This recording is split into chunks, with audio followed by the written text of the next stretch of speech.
तो आज का जो ये अपना लेक्चर रहेगा, ये रहेगा ऑपरेशन थिएटर के अंदर कौन कौन सी पोजीशन का इस्तेमाल होता है, और ये जो पोजीशन है कौन से प्रोसीजर में या किस टाइप के डिसऑर्डर के अंदर ये पोजीशन रखते हैं, और क्या इस पोजीशन का बेनिफिट होता है कि नहीं होता।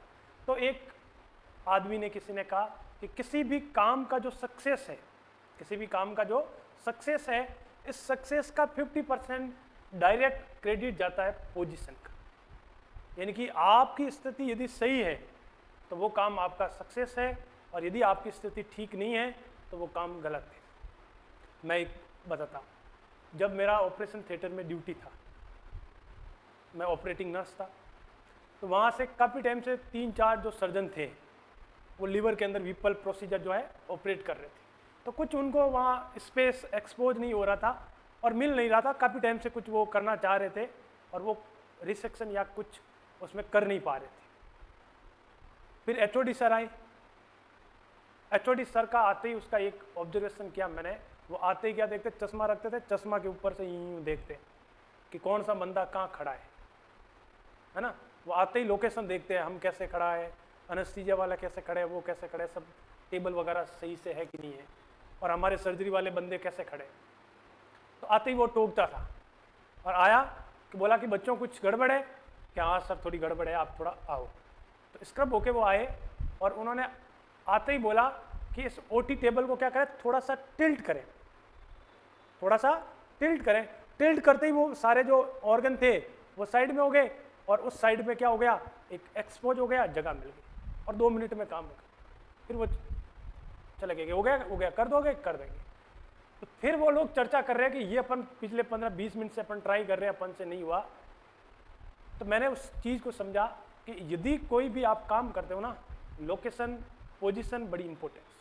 आधा सक्सेस आधा क्रेडिट सारा किसको चला जाता है, लोकेशन को चला जाता है, यानी कि पोजीशन को चला जाता है। तो अपन इसको पढ़ेंगे कि सबसे पहले ये एक टेबल है, इस टेबल में इस पोजीशन को क्या बोलते हैं, ये पेशेंट इस पर सो रहा है, लेट रहा है, और इसका सर क्या है, डाउनवर्ड है, और लेग इसके क्या है, एलिवेट। सर नीचे है और पाँव थोड़े से एलिवेट। सारा ब्लड का फ्लो किसको जाता है, ब्रेन। तो टेंडलबर्ग पोजीशन जो है, ये पोजीशन अपन नॉर्मली कोई पेशेंट को घायल हो जाए या पेशेंट कोई शॉक में चला जाए तो भी अपन इसको टेंडलबर्ग पोजीशन देते हैं। क्यों पोजीशन देते हैं, वीनस ड्रेन जो है वो क्या रहेगा, ब्रेन को ज़्यादा जाएगा। जब लेग में जो स्टोरेज ब्लड है, ज़्यादा जो स्टोरेज ब्लड होता है वो वेन के अंदर होता है, तो वेन उसको ग्रेविटी को पुल बैक करेगी और ब्रेन को ज़्यादा जाएगा। अब जो बेहोश हुआ है वो थोड़ा ठीक हो जाए। तो अपन भी जैसे मान लो कोई घायल हो गया तो पाँव उठा के उसको थोड़ा सा करते हैं, थोड़ी देर में वो ठीक हो जाता है। तो इस पोजीशन को क्या बोलते हैं, टेंडलबर्ग पोजीशन कहते हैं। शॉक के मरीज में इसका इस्तेमाल होता है। पर अभी अपन बात करेंगे ऑपरेशन थिएटर के अंदर। ऑपरेशन थिएटर के अंदर वेरिकोज वेन सर्जरी करनी है। वेरिकोज वेन सर्जरी क्या है होती है, वेरिकोज वेन जो सर्जरी है वो ये सर्जरी है, लेग का जो वेन है वो डायलेट हो गया, अब नॉर्मल डायलेशन हो गया, और अब नॉर्मल उसकी जो ब्रांचेज हो गई। अब मान लीजिएगा इस मरीज को अपन सीधा करके करेंगे और वेसल्स के अंदर कुछ काटापीटी करेंगे तो ब्लीडिंग ज़्यादा होने का खतरा है कि नहीं है। तो इसको सर्जिकल एरिया में ब्लीड कम हो और काम अपना इजी हो, तो इसके अंदर अपन टेंडलबर्ग पोजीशन देते हैं। अपन वेरिकोज वेन के अंदर टेंडलबर्ग टेस्ट भी करते हैं। क्या करते हैं, टेस्ट भी करते हैं। टेंडलबर्ग टेस्ट यदि किसी के पॉजिटिव है तो अपन कहते हैं इसको वेरिकोज वेन है।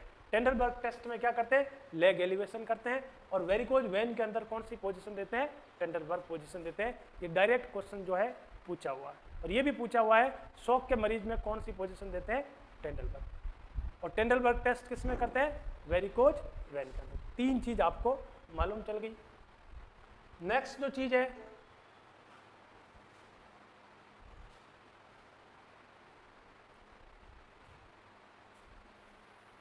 नेक्स्ट देखिए, ये पढ़ रहे हैं रिवर्स टेंडलबर्ग। क्या पढ़ते हैं, रिवर्स। रिवर्स का मतलब उल्टा। अब की बार क्या है, पेशेंट का सर ऊपर है और पांव इसके क्या है, नीचे। सपोर्ट भी प्रोवाइड करना है, पेशेंट गिरे नहीं, इसलिए ओटी टेबल पे क्या होते हैं, एक सेफ्टी बेल्ट होता है। जब भी मरीज को ओटी टेबल पे शिफ्ट कर देते हो, सेफ्टी बेल्ट को हाथों हाथ क्या कर दो, अप्लाई कर दे, ताकि पेशेंट गिरे नहीं। रिवर्स टेंडलबर्ग पोजीशन किसमें इस्तेमाल करते हैं, थायराइड सर्जरी। थायराइड ग्लैंड यहाँ होती है, थायराइड में, इसमें थायराइड ऑपरेशन करने के लिए इसको पोजीशन बोलते हैं रोज पोजीशन। क्या बोलते हैं? रोज पोजीशन भी बोलते हैं इसको। क्या बोलते हैं? रोज पोजीशन। रोज पोजीशन में क्या करते हैं? नेक को हाइपर एक्सटेंड करते हैं और इस तरीके से, ताकि इस एरिया में एक्सपो ज़्यादा मिले और आराम से सर्जरी हो जाए। और इसको इस तरीके से ड्रेन किया जाता है। क्यों? ये सबसे ज़्यादा जो वेसल्स होता है ना वो फेस पे और नेक पे, तो इसका ड्रेनेज कम करने के लिए अपन को किस तरीके की पोजीशन का इस्तेमाल करते हैं? रिवर्स टेंडलबर्ग पोजीशन करते हैं। कौन सी? थायराइड सर्जरी हो या कोई भी फेस वगैरह इस तरह की सर्जरी हो तो अपन इस पोजीशन का इस्तेमाल कर सकते हैं।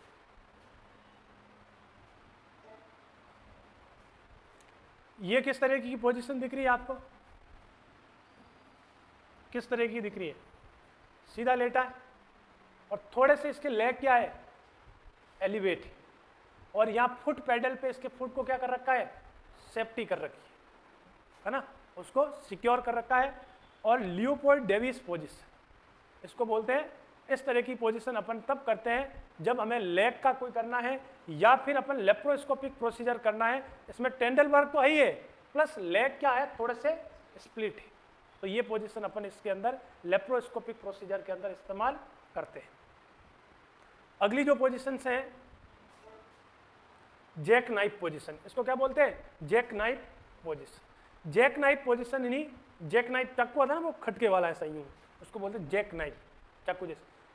इसमें क्या कर रहा है? पेशेंट को प्रोन का मतलब उल्टा लेटा रखा है। ये ज़्यादातर अभी आपको दिख रहा होगा कि ये किस लिए करते हैं? एनोरेक्टल प्रॉब्लम के लिए, रेक्टम वगैरह पेरिनियल एरिया का यदि सर्जरी करना है तो हमें इस चीज़ को जैक नाइफ पोजीशन करता है। मान लो किसी को कोलोनोस्कोपी करनी है, सिग्मेंडोस्कोपी करनी है, या रेक्टल एग्जामिनेशन करना है, या फिर कोई भी अपन को पाइलोनाइडल साइनस का ऑपरेशन करना है, या पोजिशनल एस्पेक्सिया में भी हैपन। इसको कई जो मरीज होते हैं ना उसको जो है गैस्ट्रिक सिक्रेशन, वो रेस्पिरेटरी ट्रैक में जाने का खतरा रहता है, उसको बोलते हैं एस्पेक्सिया। तो इस एस्पेक्सिया को रिड्यूस करने के लिए अपन पेशेंट को प्रोनिंग पोजीशन में भी लिया जा सकता है। तो इस तरीके से अपन इसको करते हैं। ये वाली पोजीशन को क्या बोलते हैं? लिथोटॉमी पोजीशन। कौन सी पोजीशन है? लिथोटॉमी। इस पोजीशन में पेशेंट है तो सुपाइन पे और दोनों लेग उस लेग पे सपोर्ट कर रखे हैं और ऊपर की तरफ कर रखे हैं। इस पोजीशन से अपन क्या करते हैं? गायनेकोलॉजिकल या पेरिनियल एरिया को अपन ने क्या करना है? एग्जामिन करना है, या अपन को कोई भी प्रोसीजर करना है। जैसे लेबर रूम में इसका बहुत यूज है, क्योंकि जब बच्चे की लेबर होता है, डिलीवरी करनी होती है, तब भी अपन इसको पोजीशन देते हैं। इसको बोलते हैं लिथोटॉमी पोजीशन। तो गायनेकोइड में ज़्यादा इसका इस्तेमाल होता है। Injury to common peroneal nerve can happen. या जो है ना, कभी भी पेशेंट का आप इस पर लिटाओ है ना, आपकी ड्यूटी लग जाए ओटी में, तो इस तरीके से एलिवेशन करें तो हमेशा आप पाँव को सपोर्ट करना। मतलब कई लोगों को देखना, पहला पाँव इस पर रख दिया फिर दूसरा उठा के उसमें रख दिया। आपको ऐसा नहीं करना है। आपको क्या करना? दोनों पाँव को एक साथ उठाना, दोनों पाँव को एक साथ उठाना है, सपोर्ट करना है। यदि यहाँ प्रेशर लग रहा है तो आपको उसको क्यूजन इस टाइप का कंफर्टेबल पोजीशन कराना है। यहाँ पे पेरोनियल नर्व होती हैं, उसकी इंजुरी का खतरा है, वो भी आपको बचते हुए या उसको असेस करते हुए आपको ये काम करना है। इस पोजीशन को बोलते हैं लिथोटॉमी पोजीशन। ये वाली है सेमी सिटिंग या सिटिंग पोजीशन। सिटिंग पोजीशन आपको लगा बंदा बैठा है, ओटी टेबल पे क्या है? बैठा है, और इस तरीके से इसको हेड क्रेनियो सर्जरी करना है। हेड का कोई भी सर्जरी करना है तो न्यूरो सर्जन जो है इस तरीके की पोजीशंस करेगा। ये इसलिए करते हैं एयर एम्बोलिज्म कैन हैपन। इसके इस पोजीशन का एक रिस्क है, एयर एम्बोलिज्म जो है वो क्या हो सकता है? हो सकता है। और ये इसको अपन ऐसे पोजीशन देते हैं ताकि ब्रेन का हर्निएशन ना हो। जब ब्रेन को खोलते हैं हर्निएशन, ये क्या है? ये फिक्स कर रखे हैं, हेड हिले नहीं, फिक्स करते हैं। न्यूरो वाले क्या करते हैं? जब मैं न्यूरो ओटी में गया था पहली बार, तो 2 घंटे लगते हैं डॉक्टरों को मरीज का पोजीशन सेट करने में। कितने घंटे लगे? 2 घंटे तक इसको ड्रेपिंग क्या, पोजीशन लिया, ये क्या वो क्या, सिर्फ 2 घंटे पोजीशन पे ही हो गया। तो एक बार उसको देखना, बंद कर देना। तो 2 घंटे सर्जन को क्या लग गया?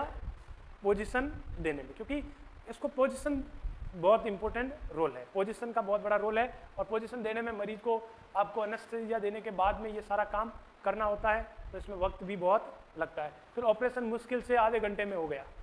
आधे घंटे में ऑपरेशन कर लिया, और सबसे ज़्यादा मुश्किल चैलेंज क्या था, करेक्ट पोजीशंस लेने में। तो न्यूरो वाले सारे इस तरीके की पोजीशंस लेते हैं। तो ये इस तरीके की पोजीशन थी और इस पोजीशन का ये काम था। आई होप सो आपको समझ में लगा होगा और आपको नॉलेज में इंक्रीमेंट हुआ होगा। धन्यवाद। आया समझ में कुछ?